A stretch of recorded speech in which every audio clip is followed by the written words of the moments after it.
Hello students, myself MK Singh. I did engineering from NIT Jamshedpur in 2007 and मैंने एक दिन सोचा कि जस्ट अभी थोड़ा सा ऐसी है। मैंने एक दिन सोचा कि इस लॉकडाउन में जो एपिडेमिक चल रहा है उसके अंदर जो है बच्चों का पढ़ाई बहुत ज़्यादा लॉस हुआ है, क्योंकि बच्चे स्कूल नहीं जा सकते हैं और ख़ासकर उन गरीब बच्चों के लिए जो अफोर्ड नहीं कर सकते हैं, तो उनके लिए बहुत मुश्किल है, क्योंकि वो कोई भी कोचिंग इंस्टीट्यूट ज्वाइन करते हैं तो उनके लिए बहुत पैसे देने पड़ते हैं। और आजकल कोचिंग बिजनेस क्या है, मनमानी हो गया है, एक धंधा हो गया, प्रोफेशन हो गया है। लेकिन खासकर मैं उन बच्चों के लिए कुछ करना चाहता हूँ जो बेसिकली पढ़ना चाहते हैं लेकिन वो एफर्ट नहीं कर सकते हैं। तो मैंने एक दिन सोचा कि एक्चुअली मैं डॉक्टर को पढ़ाता हूँ, सी इज प्रिपेयरिंग फॉर नीट। तो मैंने ये सोचा क्यों नहीं और बच्चों को पढ़ाया जाए, अपनी जो कॉन्सेप्ट है क्यों नहीं उन बच्चों को तक पहुंचाया जाए, ताकि अधिक से अधिक बच्चों को लाभान्वित हो, मतलब प्रॉफिटेबल हो बेसिकली।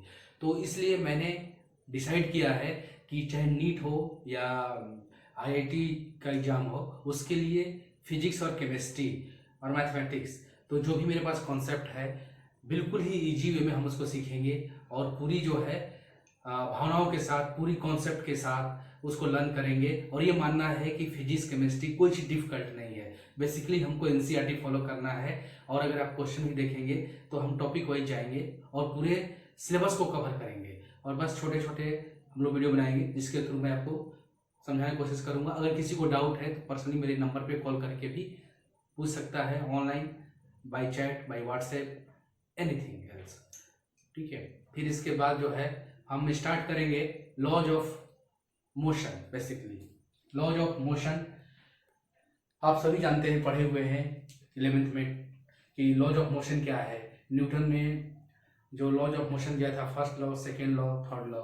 फर्स्ट लॉ क्या है, और कोई बॉडी रेस्ट में है तो तब तक रेस्ट में रहेगा जब तक उस पर कोई एक्सटर्नल फोर्स नहीं लगेगा, और यदि वो मोशन में है तब तक वो मोशन में रहेगा जब तक कोई एक्सटर्नल फोर्स इसको स्टॉप करने की कोशिश ना करे। सेकेंड लॉ क्या है बच्चों, कि अगर कोई एक्सटर्नल फोर्स किसी बॉडी पे लग रहा है तो वो फोर्स क्या करेगा, अगर कोई मास m है तो उसके ऊपर ये क्या करेगा, एक्सेलरेशन प्रोड्यूस करेगा। Force is proportional to acceleration, और प्रोपोर्शनल को हटाएंगे तो कांस्टेंट आएगा जिसको इनर्शिया बोलते हैं, मास, ठीक है। लेकिन ये क्या है, नेट फोर्स है। अगर मैं यहाँ से F लगाया, सपोज मान लो यहाँ से मैंने 2 न्यूटन का फोर्स लगाया और इधर से भी 2 न्यूटन का फोर्स लगा दिया, तो नेट फोर्स क्या हुआ इसके अंदर, नेट फोर्स हमारा हो गया 0। तो क्या एक्सेलरेशन प्रोड्यूस करेगा, नहीं। नेट फोर्स 0 नहीं होगा तभी एक्सेलरेशन प्रोड्यूस करेगा। फर्स्ट कंसेप्ट समझना बहुत जरूरी है, क्योंकि नेट फोर्स ही एक्सेलरेशन, अगर नेट फोर्स 0 नहीं है तभी एक्सेलरेशन प्रोड्यूस करेगा। बच्चों ये समझना बहुत जरूरी है। थोड़ा सा हम बैक एंड में जाएंगे कि अगर कोई भी, अभी हम ये मान के चल लेंगे कि मेरा सरफेस क्या है, फ्रिक्शन लेस है। सपोज मान लीजिए हमने एक सरफेस है, ये फ्रिक्शन लेस है, इसके ऊपर जो है मैंने 10 kg का मास रखा हुआ है, 10 kg। अब इस पे कौन कौन सा फोर्स लगेगा, पहले हम सबसे पहले इसका FBD बनाएंगे। FBD मीन्स हो गया free body diagram, free body diagram, ठीक है। तो इसको मैंने ऐसा यहाँ से सेपरेट कर लेंगे बिल्कुल। ये 10 kg है तो अर्थ क्या करेगी, इसको अपनी तरफ खींचेगी, जो ग्रेविटेशनल फोर्स है उसके कारण। ये कितना होगा, mg होता है मास, 10 × 10, g का वैल्यू हमने क्या ले लिया बच्चों, 10 ले लिया, तो ये कितना हो जाएगा 100 न्यूटन मीन्स mg। अब क्या करेगा, अगर ये कांटेक्ट किसके साथ कांटेक्ट में है, अर्थ के साथ में है, तो ये सरफेस के साथ जो कांटेक्ट है तो ये क्या करेगा, ये सरफेस को इधर तरफ दबाएगा और ये सरफेस इसको ऊपर तरफ दबाएगा। ये कौन सा लॉज है, second laws of motion. Newton का जो थर्ड लॉ, सॉरी, ये न्यूटन का जो थर्ड लॉ था मोशन का, यही बताया था कि अगर किसी बॉडी पे हम फोर्स लगाते हैं तो हमें क्या करता है, इक्वल एंड अपोजिट फोर्स लगाता है, ठीक है। तो ये क्या है बच्चों, आपको ये समझना होगा कि बेसिकली अगर हम ये ब्लॉक जो है अगर अर्थ को दबाएगा, सरफेस को दबाएगा, तो क्या करेगा, सरफेस को नहीं दबाएगा, तो इसमें क्या लगेगा। सपोज मान लिया हमने कांटेक्ट फोर्स क्या है, N है बेसिकली, ठीक है, नॉर्मल फोर्स। अगर हम इस सरफेस का दबाएं, सरफेस का अगर हम देखेंगे फ्री बॉडी डायग्राम, तो इसके ऊपर क्या लगेगा, ये भी N लगेगा, इक्वल मैग्नीट्यूड का, ठीक है। लेकिन अर्थ का हमें अर्थ स्टेशनरी मान के चलो, अर्थ स्टेशनरी नहीं है, हम अभी अर्थ का एक बड़ा है, उसके रिस्पेक्ट में इस ब्लॉक का देख रहा हूँ। तो अभी क्या है कि इस पे क्या है, कोई मोशन नहीं हो रहा है, क्योंकि इस डायरेक्शन में जो फोर्स है उसको कौन बैलेंस कर रहा है, net force 100 minus n equals to mass into acceleration क्या है, 0 है, क्योंकि इधर में कोई मोशन नहीं हो रहा है। तो क्या हो जाएगा बच्चों, n इक्वल्स टू 100 न्यूटन आ जाएगा मेरा।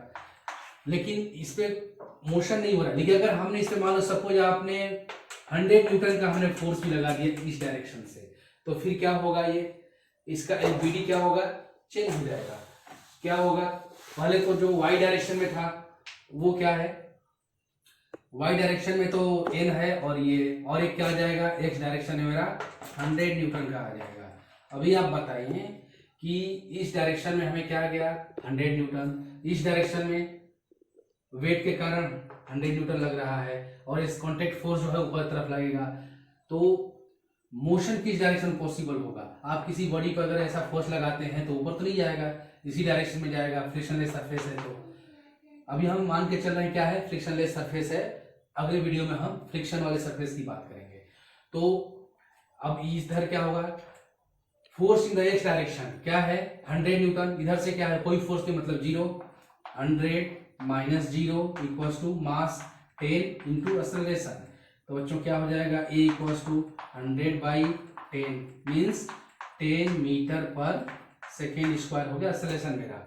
ठीक है, अगर यदि कोई पूछे कि भाई इसमें कॉन्टेक्ट फोर्स कितना लगाया ब्लॉक ने, या ब्लॉक और अर्थ के बीच में, या ब्लॉक ने अर्थ को कितना फोर्स से दबाया, तो क्या होगा, वो इधर आया था मेरा n इक्वल्स टू 100 न्यूटन, क्योंकि इधर में कोई एक्सेलरेशन या मोशन नहीं है। तो y डायरेक्शन में क्या होगा मेरा, ये और ये दोनों बराबर हो जाएंगे।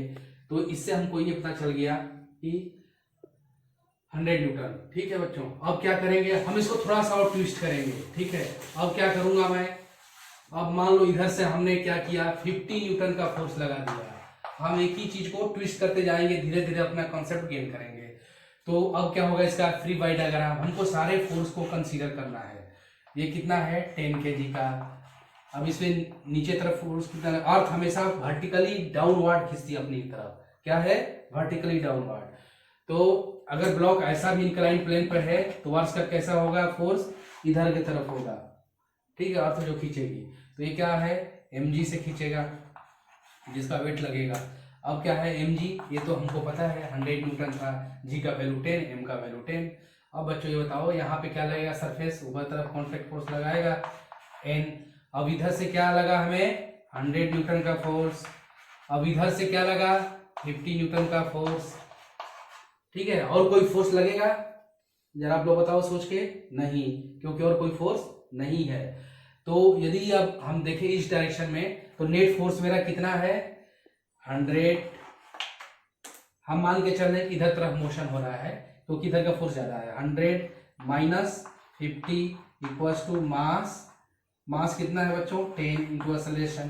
तो अब क्या हो जाएगा, ए की वैल्यू 100 माइनस 50 हो गया 50 डिवाइडेड बाई 10, मतलब 5 मीटर पर सेकेंड स्क्वायर। ठीक है, अब क्या है इस डायरेक्शन में क्या है, n इक्वल्स टू हमको उतना ही लगेगा। अगर यदि बच्चों मैं थोड़ा सा चेंज करना चाहूं तो थोड़ा आप गौर करना इस चीज को। मान लो हमने क्या किया, इधर से भी 10 न्यूटन का फोर्स लगा दिया। कितने न्यूटन का, 10 न्यूटन का, ऊपर से भी इसको दबा के रखा है। तो क्या होगा, मोशन होगा कि नहीं होगा, मोशन होगा। क्यों, क्योंकि हम जब फ्री बाई डायग्राम देखेंगे इसका, तो क्या होगा, इधर के तरफ मेरा 100 न्यूटन होगा, और ऊपर के तरफ क्या होगा n होगा। इधर के तरफ मेरा क्या है 50 न्यूटन है, और इधर के तरफ क्या है 100 न्यूटन है, और ऊपर से कितना लगा रहा है बच्चों 10 न्यूटन। ठीक है, और कोई फोर्स नहीं है। तो इस डायरेक्शन में देखो, असर हमने पता कर लिया था 100 माइनस 50 इक्वल्स टू 10 इंटू ए की वैल्यू मेरी कितना आई थी 5 मीटर पर सेकेंड स्क्वायर। लेकिन वाई डायरेक्शन में क्या करेंगे, वाई डायरेक्शन में मोशन तो नहीं हो रहा है, तो नेट फोर्स क्या होगा 0। इधर डायरेक्शन में जो फोर्स है उसको मैं इस डायरेक्शन में जितने फोर्स है और इस डायरेक्शन में सबको इक्वल कर दूंगा। देखो वाई डायरेक्शन में पॉजिटिव वाई में कितने हैं n है, और निगेटिव में क्या है, इधर से 10 लग रहा है इक्वल्स टू 10 प्लस ये क्या है 100 है। तो n इक्वल्स टू कितना हो गया 110 न्यूटन। मीन्स y डायरेक्शन में नेगेटिव में जितने फोर्स लगेंगे इक्वल्स टू y डायरेक्शन में पॉजिटिव में, वो दोनों क्या होंगे, बराबर हो जाएंगे। इससे हमको ये कब होगा, जब मोशन नहीं हो रहा, एक्सेलरेशन जीरो है, ठीक है। तो ये हो गया नॉर्मल फोर्स, मेरा कांटेक्ट फोर्स चेंज हो जाएगा, ठीक है। फिर इसके बाद जो है हम लोग धीरे धीरे कॉन्सेप्ट को गेन करेंगे। इस तरह का अगर स्मूथ सरफेस है, अभी हम मान के चल रहे हैं क्या है बच्चों, फ्रिक्शन जो है वो जीरो है, फ्रिक्शन लेस सरफेस है। अब यदि हम मान लो, हम अभी पूरे पढ़ेंगे किसके बारे में, फ्रिक्शन लेस सरफेस के बारे में, फिर हम फ्रिक्शन पे आएंगे। अभी जैसे मान लो कहीं आपने देखा होगा बहुत सारे एग्जाम में ऐसा कुछ पुल्ली दे देता है, बच्चे क्या करते हैं, डर जाते हैं, ठीक है। एक पुल्ली है, फिक्स हो गया। अब यहाँ पे क्या है, मान लो आपका एक सरफेस है, अब इसके ऊपर से एक ऐसे स्ट्रिंग है और इसके ऊपर एक ब्लॉक रखा हुआ है, यहाँ से क्या है, एक ब्लॉक हमने लटका दिया, ठीक है। तो ये मान लो मास क्या है, ये 2 kg का है, ये क्या है, ये 1 kg का मास है, कुछ भी हो सकता है। अब देखो स्ट्रिंग क्या है बच्चों, यहां से मान के चला हूं मैं, एक ही स्ट्रिंग है, अगर सेम स्ट्रिंग है तो टेंशन क्या होगा, सेम होगा। ये पुल्ली क्या है, यहाँ पे फिक्स है। तो दो कंडीशन जानना बहुत जरूरी है। स्ट्रिंग क्या होना चाहिए, मासलेस होना चाहिए। तो मासलेस स्ट्रिंग का मतलब क्या हुआ, उसमें थ्रू आउट टेंशन क्या होगा, सेम होगा। अगर स्ट्रिंग में मास आ जाएगा तो क्या होगा, फिर हमें उसका वेट लेना पड़ेगा, तो फिर टेंशन भी क्या होगा, वेरी करेगा। तो हम ये मान के चल रहे हैं कि 11th क्लास के स्टैंडर्ड में कि ये मासलेस है, ठीक है। थ्रू आउट हमने बताया था, सबसे पहले क्या करेंगे, हम फ्री वाई डायग्राम बनाएंगे, जो सिस्टम उसको आइसोलेट करेंगे। एक मेरा ब्लॉक है, इसको मैंने यहां से क्या किया बच्चों, कट कर दिया। जब भी हम कट करेंगे तो इसमें दो चीजें होंगी, टेंशन एक इधर होगा, एक इधर होगा, न्यूटन थर्ड लॉ। क्योंकि यहाँ पे क्या है, एक्शन रिएक्शन, अगर ये चीज इधर खींच रहा है तो ये क्या करेगा, इसको इधर तरफ खींचेगा, ठीक है। तो क्या होगा, इसमें क्या क्या लग रहा है, एक तो इसका वेट होगा, जिसके कारण 1 × 10 मीन्स 10 न्यूटन का फोर्स लगेगा अर्थ की तरफ वर्टिकली डाउनवर्ड। और क्या फोर्स है बच्चों, एक टेंशन होगा, टी होगा, मान लो इसको मैंने मान लिया, स्ट्रिंग में धागा क्या है, टेंशन टी है।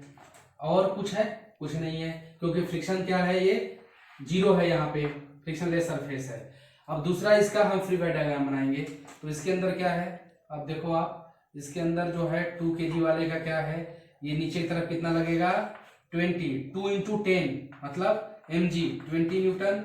ऊपर की तरफ क्या लगेगा बच्चों, टी लगेगा, क्योंकि यही स्ट्रिंग यहां से कट करेंगे तो ये इधर की तरफ और ये इधर की तरफ।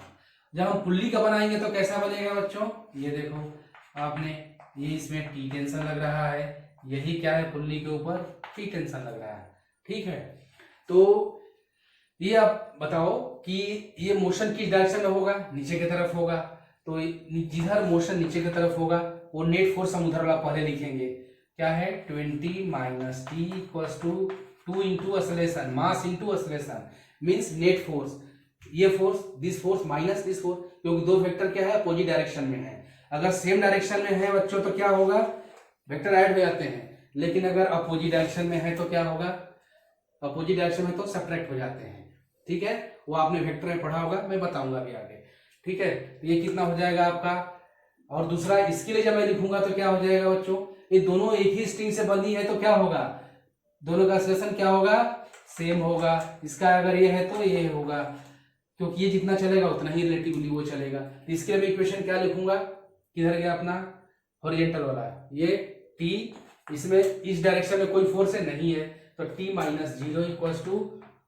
1 × a मास × एक्सेलरेशन, दोनों को ऐड कर दीजिए तो क्या हो जाएगा, टी कैंसल, 20 = 3a हो गया। तो a = कितना आएगा, a = मेरा आएगा 20/3 मीटर/सेकेंड स्क्वायर, ठीक है। आपको अगर एक्सेलरेशन पता चल गया तो इसे वैल्यू पुट कर दीजिए, कितना, किसी एक इक्वेशन में, t = 1 × a 1 × 20/3 मीन्स 20/3 न्यूटन हो गया। इसमें टेंशन लगेगा स्ट्रिंग में। तो अगर कुछ भी पूछे तो हम बता सकते हैं। अगर हमको ये पूछ दिया कि इसमें ये जो सपोर्ट है जिसमें हिंज, इसमें कितना फोर्स लगेगा, तो देखिए ये टी हो गया, ये टी हो गया, एंगल कितना बन रहा है, 45 डिग्री, ठीक है। दो वेक्टर कितने हैं, 90 डिग्री पे हैं, तो उनका रिजल्टेंट क्या होगा, √t होगा, क्योंकि आप जानते हैं दो वेक्टर 90 पे है तो क्या होगा, t² + t² = √2t, करेक्ट। तो हम कुछ भी निकाल सकते हैं। हम आगे फिर वीडियो में आगे की चर्चा करेंगे, वीडियो बड़ा हो जाएगा। तो आई होप कि पूरे जो है, जो बच्चे अफोर्ड नहीं कर सकते हैं उनको पूरा सीखने का मौका मिले, और जो है बच्चे कोई भी कंपटीशन क्रैक कर सकते हैं। हम लोग पूरे कॉन्सेप्ट के साथ सीखेंगे। Thank you.